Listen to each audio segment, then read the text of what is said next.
ibadah syukur akan dilaksanakan pada tanggal 19 November 2023 di Istora Senayan, Jakarta.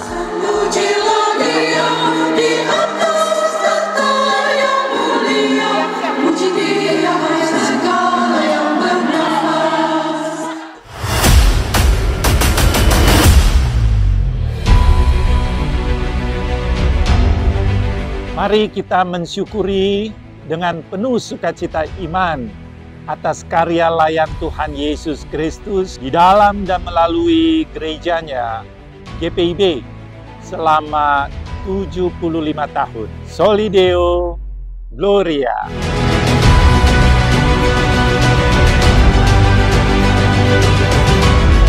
Like and right.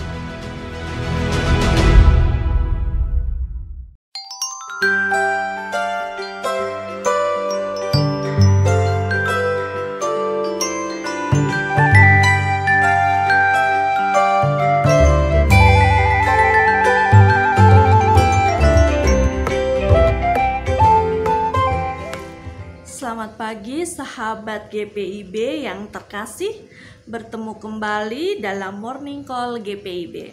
Semoga kita semua dalam keadaan sehat dan sukacita dalam menyambut hari baru yang dianugerahkan Tuhan. Saya Pendeta Sehari Wahyuni Angkau. Saya adalah pendeta di GPIB Jemaat Eklesia Tebing Tinggi Jambi. Pada saat ini kita akan merenungkan kebenaran firman Tuhan dari Injil Lukas pasal 8 ayat 1 sampai dengan 3. Mari kita terlebih dahulu berdoa sebelum membaca dan merenungkan firman Tuhan. Mari kita berdoa. Kami bersyukur untuk rahmat Tuhan yang selalu baru bagi kami. Kami boleh ada dalam keadaan sehat dan sukacita. Pada saat ini kami akan membaca dan merenungkan sabda-Mu. Kami mohon kuasai pendengaran dan hati kami agar dapat melakukan firman seturut kehendak Tuhan. Bersabdalah, kami rindu mendengarkan sabda-Mu. Amin.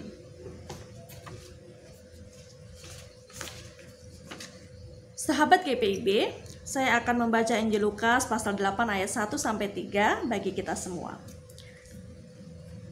Tidak lama sesudah itu Yesus berjalan berkeliling dari kota ke kota, dari desa ke desa, memberitakan Injil Kerajaan Allah. Kedua belas muridnya bersama dengan dia, dan juga beberapa orang perempuan yang telah disembuhkan dari roh-roh jahat dan berbagai penyakit, yaitu Maria yang disebut Magdalena yang telah dibebaskan dari 7 roh jahat, Yohana istri Kusya, Mendara Herodes, Susana, dan banyak perempuan lain. Perempuan-perempuan ini melayani rombongan itu dengan kekayaan mereka. Demikianlah pembacaan Alkitab, terpujilah Kristus, haleluya.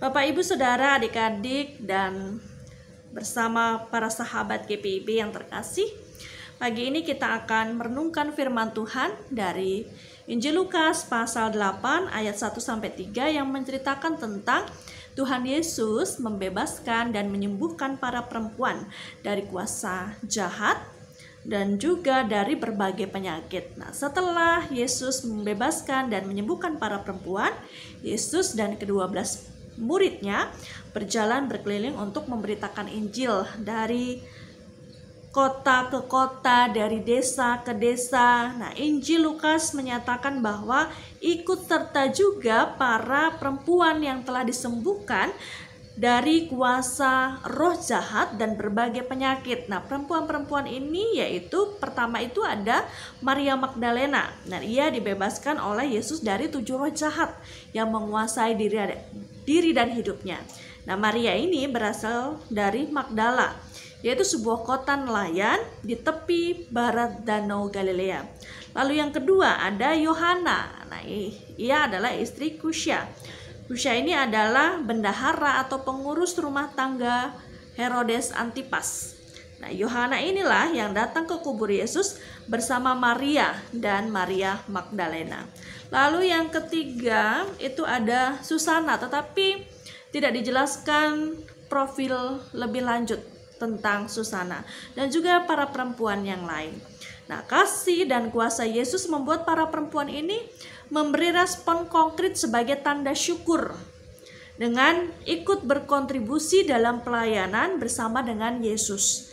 Meski pada waktu itu ada pembatasan peran perempuan termasuk dalam hal pelayanan, tetapi mereka tetap berusaha memberikan kontribusi melalui apa yang bisa mereka lakukan, melalui apa yang bisa mereka berikan. Bahkan tidak segan-segan memakai kekayaan mereka untuk mendukung Yesus dalam perjalanan pelayanan pemberitaan Injil. Nah, para perempuan ini melayani dengan tulus hati dan totalitas hidup. Nah, Yesus tidak menghalangi kerinduan perempuan ini untuk terlibat di dalam pelayanan yang dilakukan. Justru Yesus menyambut mereka dengan sukacita. Nah, sahabat GPIB yang dikasihi Tuhan Yesus Kristus, Tuhan Yesus sudah memberi yang terbaik kepada kita.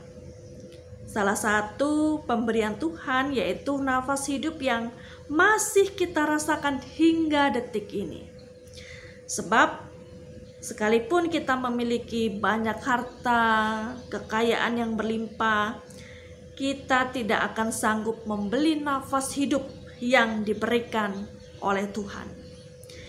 Kita masih bisa melakukan berbagai aktivitas, bekerja, bahkan melayani, itu juga karena pemberian Tuhan.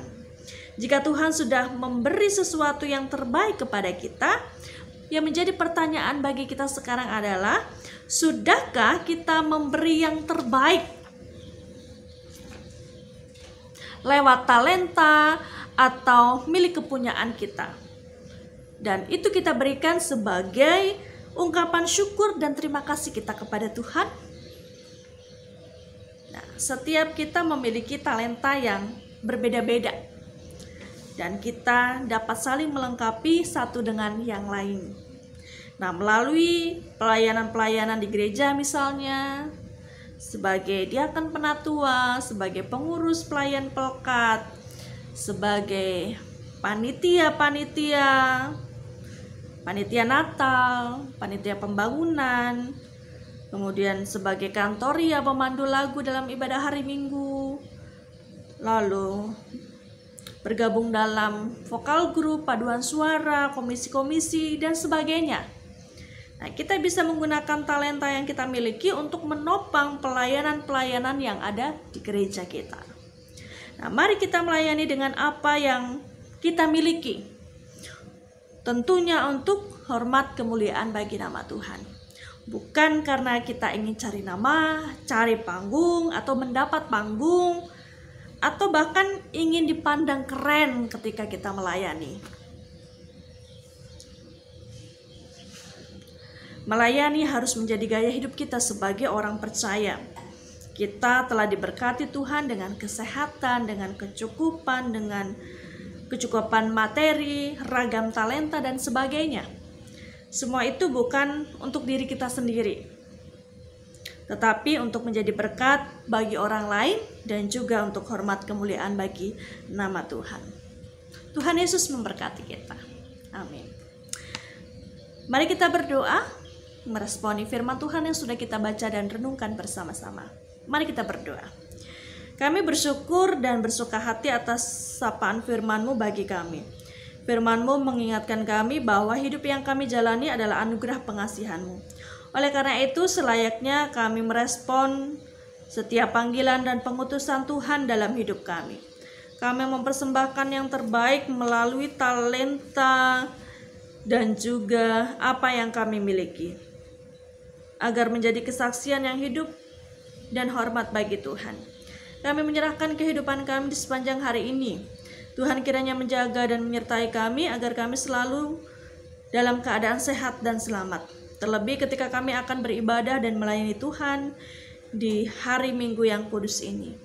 Kami mohon hikmat dan tuntunan dari Tuhan agar kami melakukannya dengan penuh ketaatan dan kesetiaan kepadamu. Kami mohon Tuhan juga memberkati orang-orang yang kami kasihi dan sesama kami yang ada dalam pergumulan, baik karena sakit penyakit, yang sedang berduka, atau sedang diperhadapkan pada persoalan hidup. Kami mohon Tuhan berperkara agar yang sakit mengalami kesembuhan, yang berduka dihiburkan, dan ada jalan keluar dari setiap persoalan-persoalan hidup yang dihadapi. Kami terus berpengharapan kepada Tuhan Yesus saja, Juru Selamat kami. Inilah doa syukur kami kepadamu, dalam nama Tuhan Yesus Kristus kami berdoa. Amin.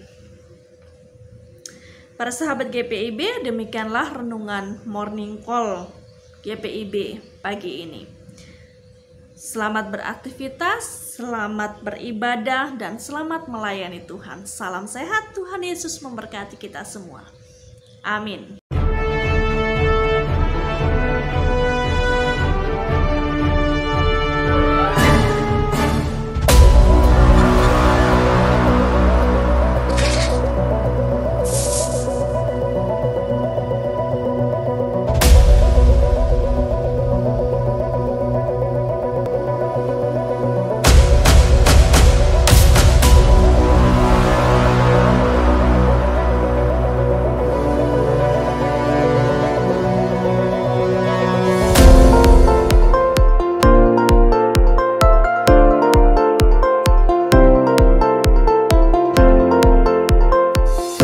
Ibadah syukur akan dilaksanakan pada tanggal 19 November 2023 di Istora Senayan, Jakarta.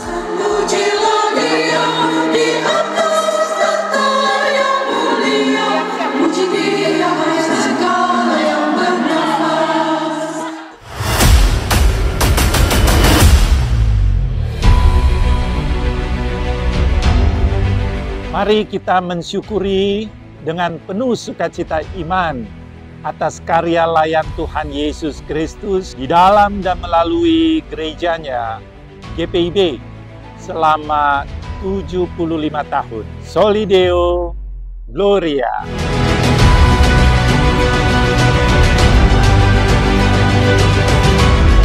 Like and invite.